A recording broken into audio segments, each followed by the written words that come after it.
It's still the only night in my life where I've never slept. I always remember looking up at the United fans. They were like, must have been 40, 50,000. It was the new camp, it's 100,000 stadium. And thinking, they can't go home without celebrating a goal. They can't go home with just a 1-0 loss. One thing he was the best at was taking risks. He was a massive gambler. He'd have bodies in the box. Did it change life for you? Did it change you as a person, winning that? And I always say this, when you've climbed a mountain, which we felt like we had, you sometimes go, Yeah. but you can't do that. When Ronaldo scores that, Cristiano Ronaldo scores that winning penalty for Portugal, I'm thinking, that's me done. And that's hard to take, and that makes you a little bit emotional. But a lot of the players that I played with, I don't know any of them that were laughing in the dressing room before the game or were laughing in the tunnel. There's nothing can be funny in a tunnel going out to play a game for Manchester United, in my opinion. Do you enjoy it more talking about it than you did doing it? Absolutely. And that was the thing, that was the reason I didn't enjoy my football career. What? But it was my peak of my life, actually. And I knew that it was never going to get any better than that in terms of a moment. So, Gary, you're here in Barcelona and we're reflecting on a moment in time during your lifetime. And I can only think of one thing that springs to mind based on where we're sitting and what's around us. I mean, are we on the same wavelength? Are you choosing my moment in time? Might be. Yes. I mean, it was I never like saying this, but because of the fact I was 24 at the time, but it was my peak of my life, actually. And I knew that it was never going to get any better than that in terms of a moment. I knew that once we'd won the game in the way in which we had, the players I was playing with, I'd played with a lot of them since I was 12, 13 years of age. And to win the treble, which was at the time something that had never been done before, I knew that was going to be my greatest ever moment in my life and that it could never be surpassed. And to this day, really, the things that have to fall into place for that to happen in the way in which it happened, I think is incredible. And just the fact that there were 6 of us who obviously had come through the ranks. Sir Alex Ferguson had come down from Aberdeen 1986 and had this mission to create a best-in-class academy, and everything was about producing young players.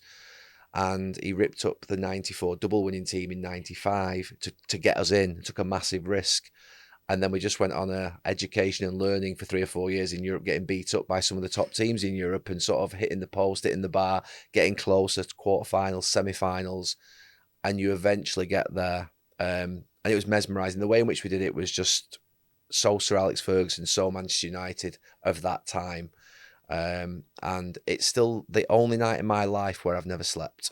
And actually, are we around the Port Olympic here? We are, aren't we? Yeah, it's not far away. It's the a couple Arts of minutes Hotel. up. Yeah. So I remember we stayed in the Arts Hotel after the game, and I actually went up to my bedroom about 6:30, 7 o'clock in the morning, and actually lay on the bed and looked up and thought, I'm not going to sleep.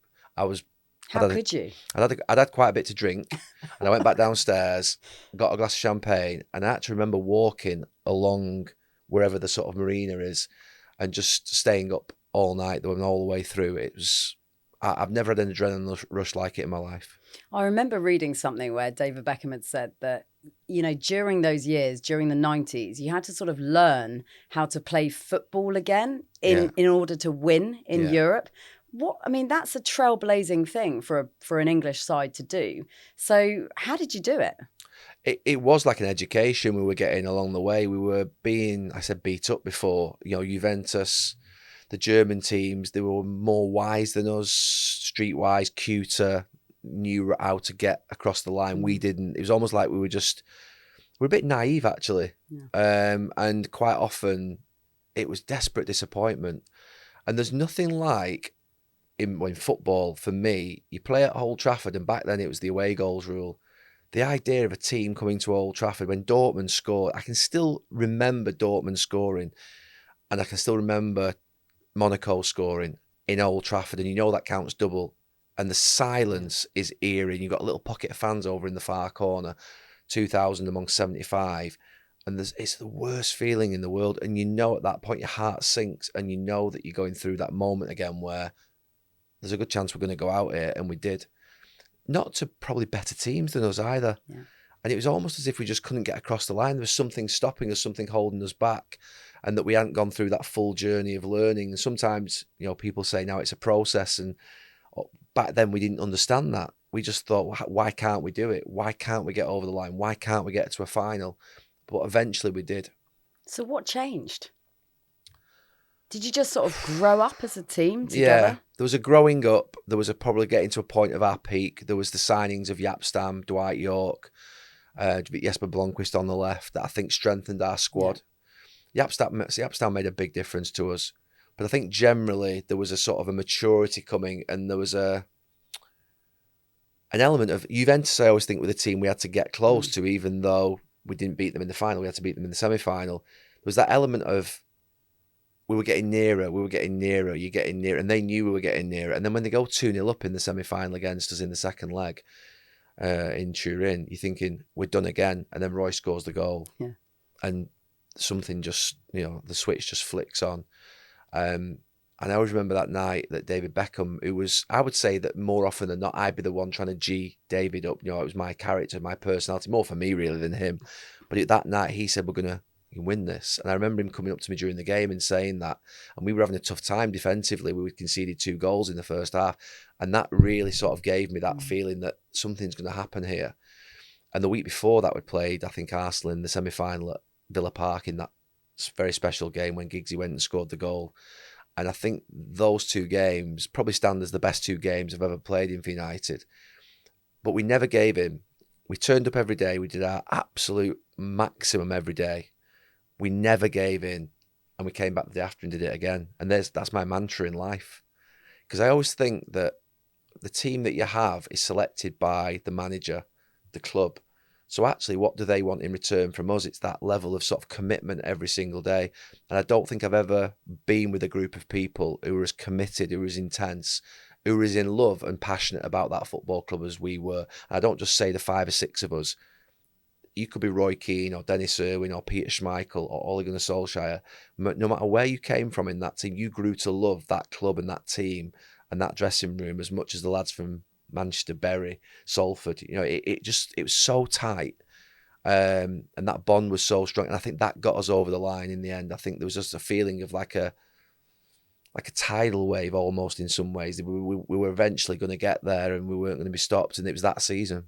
It's amazing as well when you think of that lineup as well, because it was a bespoke lineup for a special occasion that got a lot of grief. Yeah. It gave Sir Alex Ferguson a lot of grief, but he stuck with it. What were your thoughts when he announced that starting lineup and you're in the dressing room getting ready for the match? And, for the final? Yeah, for the final. What are you thinking? Well, the big problem we had was that Roy and Scholes were out. That was, they were our 2 best central midfield players, and they both got, obviously, the yellow card in the semi-final. So it was a big problem for us, a big problem for Sir Alex. And he left Nicky Butt out of the FA Cup final because he had to play on the Wednesday. And then David Beckham obviously went from right wing, where he played in front of me, into the middle.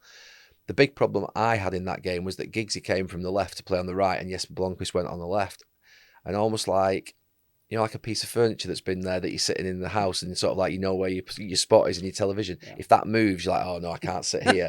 It felt like that for the evening where, and then with 10 minutes to go, 15 minutes to go, Bex came over to the right, Giggsy went to the left, and he brought Dwight York back into midfield, and the game completely changed. Did you feel it? Did you feel that switch? I felt the swing. I felt that all of a sudden the patterns of play and the rhythm of our game came. And was that the moment that you kind of thought, oh, hang on a second? Yeah, that's the moment where you think, right, normal things are starting to occur. Yeah. I'm starting to see my passing to my forwards. I'm starting to see my overlap with Bex. I'm starting to see crosses coming in from the right. I'm starting to see things that I know we do. And I've not seen that for 70 minutes of the match. And before the game, we knew we might have a problem. The manager knew we might have a problem because we played a certain way. We were, people talk about a philosophy and a way of playing now. We had a very clear way of playing. We were 4-4-2, 4-4-1-1. It was Yorkie and Cole, or it was Teddy and Ollie. With one striker just dropping a little bit deeper. One midfield player would go forward. You'd always have one of the fullbacks going forward on one side where we were attacking. So we knew what we were doing. We knew exactly how we were going to play. And it just, when Ryan Giggs is going inside with the ball from this side, because he's on his left, that's not what I was used to. So for me, the game was more difficult in possession. And I knew the moment it changed was when we reset the system and the manager reset the system. It's so interesting that, isn't it? Because in sports, so often it's about momentum. and a momentum shift. And if you get it, then you can be in a whole other place. And did you feel like Bayern had the opposite reaction? Could you feel that they were thinking, oh, this is becoming out of our grasp? You knew something changed in the game. It wasn't a guarantee we were going to score, but we were, I think we were the best around that time at sort of momentum swings in matches and getting back into games. You know, we were 3-0 down at Tottenham at half-time and came back and won 5-3. We were never dead. You never felt in a game, even if you were 2-0 down with 10 minutes to go, you always said, I mean, manager would say this to us at half-time, don't panic. And he used to say that 5 minutes, 3 minutes, 1.5 minutes is such a long time. If you count to 90 seconds and you think about it, sometimes teams panic, don't they? And they start sort of rushing it and they start forcing things and shooting from distance. He never allowed us to do that. And we used to sort of, if you like, keep on going, almost squeeze and suffocate the opposition and pressurize them and make them make mistakes and drive them deeper. And eventually something will happen because we used to have bodies in the box. One thing he was the best at was taking risks. He was a massive gambler. He'd have bodies in the box. And we always had to knew that we had to basically sustain attacks, keep the ball, put the ball in the box, make them defend it. If it comes out, switch it again, put it back in, make them defend it. And we just used to do this regularly. And if you've got Beckham and Giggs crossing it, you've got a big chance of getting good quality in. And then you just get players making movements. And defenders for the opposition used to get tired late on. It wasn't a fluke that we scored late goals.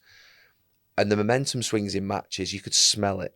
You could see it on the opposition's eyes. If I was playing against a winger and you knew, even little things, let's say that after 70 minutes, 80 minutes, we'd had, Old Trafford's a big pitch. Let's say we're playing at Old Trafford and you've wore them down and you can just see that look on the face when, I wasn't the quickest and neither were Beck, but we'd continue to keep running at the same pace for 90 minutes. And it could be minute 86 before the left winger and the left back start to get a little bit tired. And a little bit tired for us is just dropping off us 2 or 3 yards just so Bex can get his cross. 2 or 3 yards, you're off Bex, he's getting that cross around you. And it's that you're working for the whole game, and you can feel it and you can see it in their faces that they can't just quite get to you and they can't just quite deal with it. And you're just wearing teams. I suppose in some ways it's like every sport. You're looking at sort of which of the opponents is going to crack, which is going to sort of physically struggle or which is going to mentally struggle. And what are you doing with that clock ever ticking as well? Because like you say, United in that season in particular were amazing at, at the last gasp winners and stuff like that. So when that clock starts ticking and you can feel it, like in that final against Bayern, what does it do to you? What does it stir inside? Like you say, you try really hard not to panic, you try to keep focused, but how do you do that?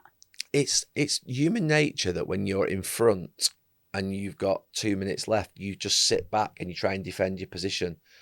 Very unique to find a team like Manchester City's Pep Guardiola's team that sometimes, and Barcelona, that can keep the ball high up the pitch with 2 minutes to go. Because the other team are usually forcing the situation by pressurising, by throwing bodies forward, and it not allowing you to do what you normally do. So we were great at chasing games because the manager would definitely have more attacking players on the pitch. We'd take a little bit of a risk at the back. So you'd have Yap and Ronnie at the back, 2-on-2. So we'd leave 2-on-2 and we'd basically not go. But me and Dennis would both go forward. And I think the idea of chasing a game meant that the other team start to do things slightly differently. Did they put an extra attacker on to try and get a second goal? Or do they put a defender on to try and shore things up? They're damned if they do and they're damned if they don't against us, really, because if they put an extra defender on the sinking deeper, it means they can't get out and attack us, which means that we're basically camped in their half. If they put another striker on, they might get the odd attack, but Yap and Ronnie are good at 1v1 defending, and we means we've got more space up here. So we felt that whatever happened, even if it was 1-0, 2-0, 5-10 minutes to go, but 1-0 in this game in Barcelona, you never feel out of it. And 1-0, you're never out of a game anyway, but you never feel out of it, and you know that one moment can just change it. And I always remember in that game, I ended up on the left wing. I'm right back. I never end up on the left wing. And it's 3 minutes to go, the board's gone up, and I sprint over to the left wing to take a throw in because I had quite a long throw. I throw it in, it comes back to me, and I cross it, and I think it goes out for a corner, and then Beck's, and before you know it, we're 1-1. Yeah. And I think to myself, I wouldn't ordinarily go over to the left wing to take a throw in. And I was knackered. You are tired at that point in the game, but you do. You were built to take risks. You were built to continue to keep going. And I think we'd come so far. I always remember looking up at the United fans. They were like, it must have been 40, 50,000. It was the new camp. It's 100,000 stadium. And thinking, they can't go home without celebrating a goal. They can't go home with just a 1-0 loss. I mean, that's like, and when we scored, I genuinely thought we were going to extra time. I mean, we've got 1.5 minutes left. Yeah. So I'm thinking extra time, but we're in the game. And then you just, I mean, seriously, to this day, I get goosebumps. There's a camera angle of it from behind the goal. I'm back on corners. I'm still back. I'm the only player back. I just lay on the floor and looked up at the sky. I remember just almost, I don't cry at football matches. And it's the most I've ever been emotional, I think. That and after getting knocked out of the 2006 World Cup with England, when I thought I'm not going to play in a World Cup again.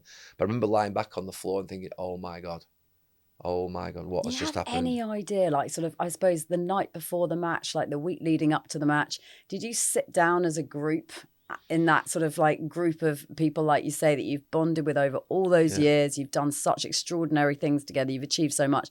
You sit down before that in the lead up to that game and go, this is what might be possible.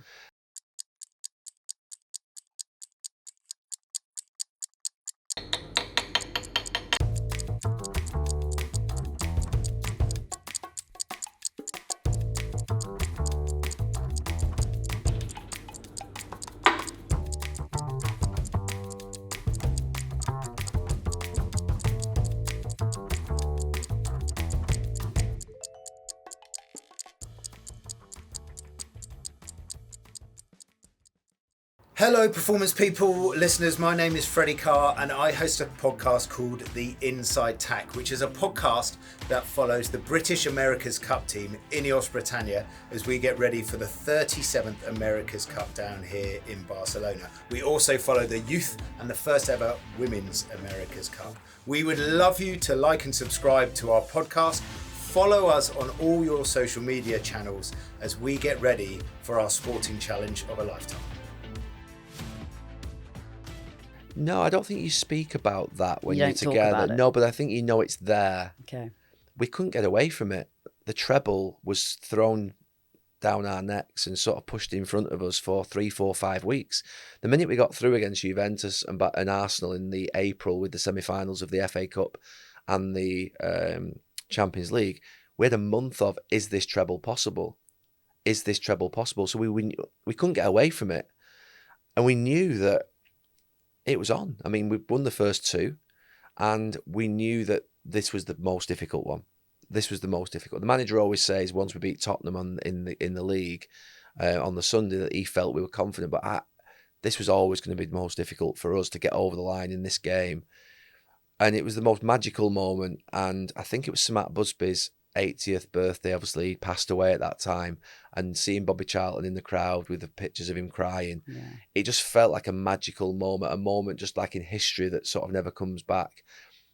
But the very best moment was turning down Deansgate the day after. And they say there was 1 million people on the way back from the airport, greeting us down the streets. But there must have been hundreds of thousands down Deansgate. Grown men and women crying, screaming, the veins in their necks and their faces. I can still see a guy hanging off scaffolding off a lamppost, literally screaming, and the face is red. And it makes me quite sort of like emotional thinking about it, because you just felt, you knew what it meant to people, what we'd done. It hadn't happened for, well, at that point it was 31 years. And Sir Matt Busby, obviously, in the sort of George Best, Dennis Law, Bobby Charlton era. It was a huge moment. I mean, it probably changed so much for so many people. Did it change life for you? Did it change you as a person, winning that? I don't think it did, but I went actually on my worst run of form in the 6 months after, at the start of the next season, and had a really partway through the next season, not start of the next season, and ended up with a really bad season where I lost my confidence. I had a breakup in a relationship. I went to the Euro 2000s. We got knocked out at the group phase and had a really difficult time. Me and my brother made the tackle against Romania. So after the season after, for me, it was a massive anticlimax. Almost like, and I always say this, when you've climbed a mountain, which we felt like we had, you sometimes go, but you can't do that. If you're going to go again, or if you're going to go again, you're going to go again properly. Now, we won the league the year after, but it felt like a massive anticlimax. I'd lost my form a little bit, lost my confidence. So for me, it was the peak. And then I had to, the year after, really I struggled. So it was the year after that I then started to sort of build back up again and get my form back, get my confidence back. So maybe after the year after the treble wasn't the easiest year for me. I felt as though it should have been my most confident year, but it wasn't, didn't end up that way. Probably because the natural instinct when you've achieved something like that and you say, has it changed your life? It changes your life in a way which maybe you think, well, I become unbreakable. Now I'm unbeatable. Now I'm a treble winner. And before you know it, life gives you a little clip round the ear, doesn't it? Isn't it always the way? And sport does. Yeah. Sport does more than anything. Even though we won the league and people would say it was a successful season, I don't look back upon that season because we got knocked out of the Champions League against not the best Real Madrid team, but I felt like we were going to do it again. I felt like we forgot how hard we'd had to work to do it, and thought because we'd done it that we wouldn't have to maybe do that again. And maybe that's me sort of rewriting history. Maybe other players don't see it like that, but I'm seeing it like that today as I'm speaking to you, because I felt like we didn't go and then repeat what we did. And the key for us was repeating success. So interesting. I think also just talking to you about this, it reminds me a lot of what the journey Ben's been on actually to get to this point, because it's very similar in that, you're playing with the big boys like you guys were in Europe, and it was really, really tough to sort of break through. For us as an America's Cup team, it's all about consistency and coming back to fight again, and hopefully we'll be third time lucky this time, but who knows? When you sort of look at what's going on around this place, I mean, you got a grips with sailing today, so I know you're now a sailing fan. But what do you make of it? What do you see as the similarities? I mean, team ethos and teamwork and camaraderie and belief and all those things that you guys would have had as a unit. How important is that stuff when you're at the business end of a competition? Oh, absolutely critical. I think the vital ingredient in any team is trust. And our manager used to remind us of that before every single game, that be proud to work with each other and trust each other and sort of who you're with and who's alongside you. And with the team today out in the Mediterranean there, full well, Roy said it actually when he came off, and I was thinking something similar when I came off. I don't know the sport at all. I watched it obviously at times in sort of the Olympics or in other sort of moments on television.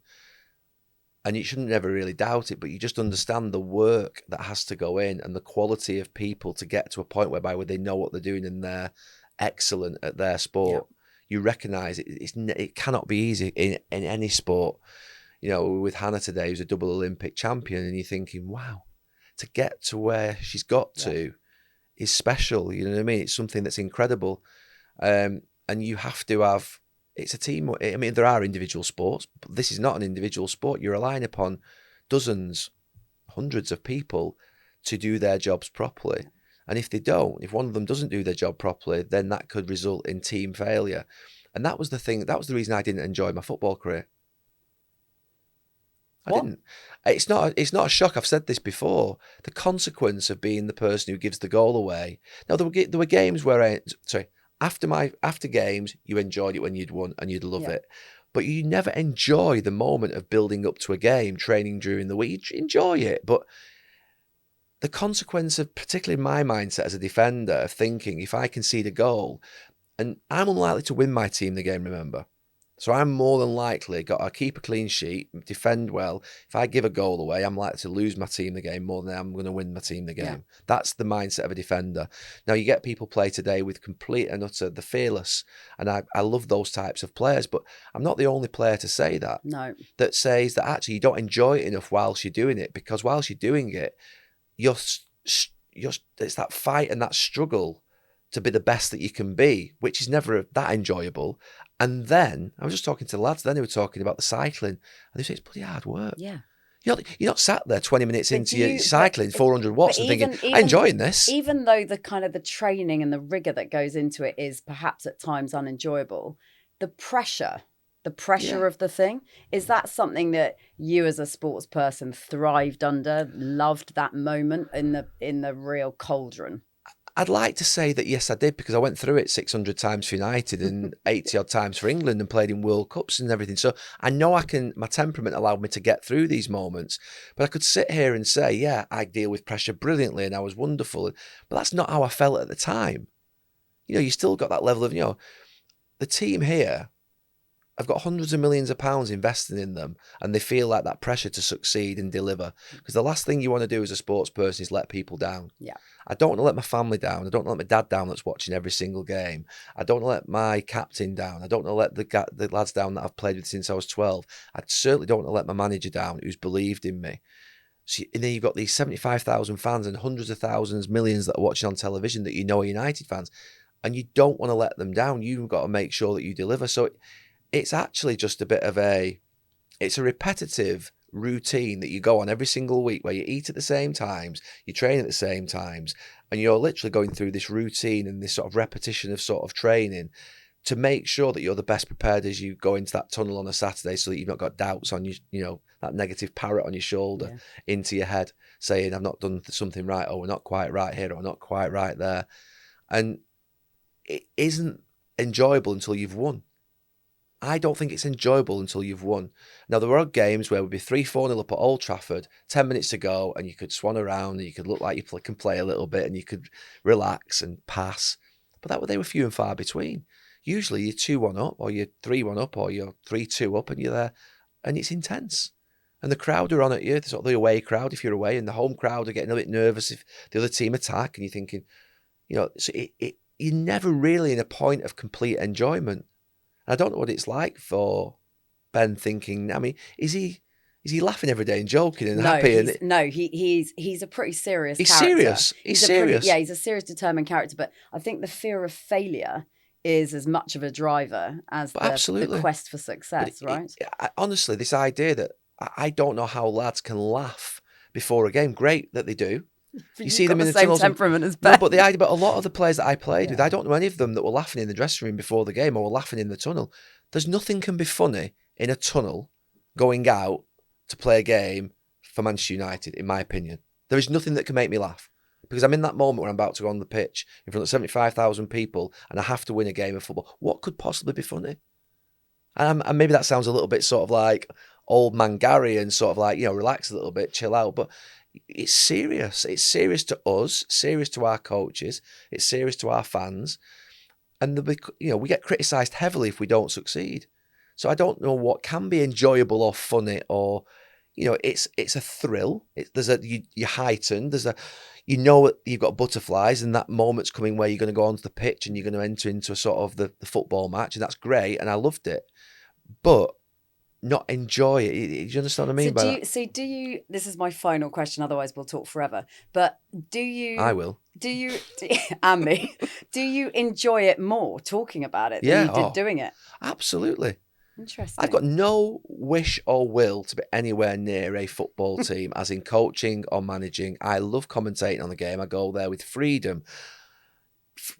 Manchester United games are different, but I can go and watch... The next game I'm doing is Tottenham Arsenal a week on Sunday. I really look forward to it. I can commentate on it. I can enjoy the game, not have any worry about whether I've prepared for it in terms of sort of like the game and who wins and who doesn't win. Yeah. And that's a really great place to be in. Slightly different with Salford. Like last night, I'm watching the game against MK Dons. I'm invested. And I'm getting, I'm anxious. I want them to win. We're 1-0 up with 10 minutes to go. And we get over the line and we win 1-0. And I feel it a little bit. But I've got better at that with that. When there's something on it. With United, I definitely felt it on Sunday when we got beat 3-0 by Liverpool. I feel it because I want them to succeed. I want them to win, and they're nowhere near where they should be at this moment in time. But generally, I feel a lot better in the position of commentating. There isn't a commentator that ever won a game of football or lost a game of football. And I don't know, sometimes we get criticised like we probably have lost a game of football. But generally, it's the players on the pitch, the coaching staff, the people who interfere with the set pieces and all the other things that determine the game of football. It's nothing to do with basically the commentator. So I can relax going to a match. And I want that in my life. I'm intense enough as it is in what I do. I don't need any more intensity in my life at this point. I've done that for 20 years with United. So what you're telling me is that when this is done, Ben is going to be like kicking back, super relaxed, super fun, super jovial, and he'll have a different perspective on life. Yeah, well, if he wins, he might want to do it again. Well, he probably do. You have to do it again, don't you? Yeah, you're stuck. You have to do it again. Yeah. You're then the defender. Yeah, so that'll be a great position to be in. And if he loses, he's then got to decide whether he wants to put himself and the team and everybody else through it again. Yeah. he doesn't strike me as a guy who's going to give up quickly and be put off. And that was the same with Sir Alex Ferguson for all those years trying to get to the Champions League. You think about it, it was 6, 7, 8 years and times of trying. Yeah. Now, we were lucky that we had a chance every year. Yeah. That's not quite sort of afforded to this competition. But that gives it a thing. It's a bit like an Olympic campaign. It gives it sort of the mystery, the mystique. There's something fascinating about the fact you only get one go every 4 years, and it may last like 3 weeks. It could last 3 months. But it's the World Cup, it's the Euros. That's why in 2006, the closest I've ever come to crying was that I knew I probably wasn't going to make 2010 because at that age, it's unlikely I was going to be there at the age of 35. So I thought 2006, this is probably my moment. We lost against Portugal on penalties. When Cristiano Ronaldo scores that winning penalty for Portugal, I'm thinking that's me done.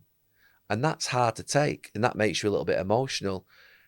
But you do need something to replace that in your life. You know what I mean? And Ben will need that something to replace it in his life, whether it's a business, whether it's another project. Don't say it'll be a boat. No, it might not be a boat, but it might be. He'll have to have something. And I have now obviously things that I do in my week that. Of course you do. You have to fill that void. Yeah, and I want to build things, whether it's the projects in Manchester, whether it's the hotels, whether it's the university, whether it's the overlap and the things that I do on the podcast. Yeah. I want to build these things, and that's every single day I get up to build these things and grow something. But I don't have any ambition to go and be with a team on the pitch in a sporting sense.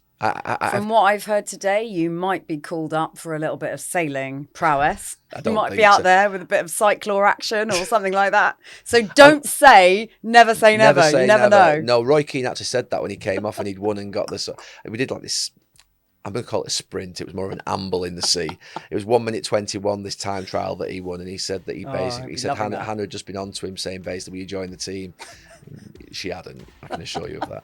Well, you never know. You never know. All right, Gareth, it's been wicked talking to you. Thanks so much. Thank you so much. Join us for the Performance People podcast every week for the highs, lows, lessons and stories from people like this lot. Michael Johnson. Some days what I would see is a person who is a shell of what I used to be. Eddie Hearn. We don't operate in a business that's dangerous, but we just operate in one where you've got to sleep with one eye open. Mo Farah. It couldn't get any harder than what I've gone through, and at that point I just went for it. Paula Radcliffe. You can only control yourself. Susie Wolf. And Toto did once liken me to a donkey. Every Tuesday, wherever you get your podcasts.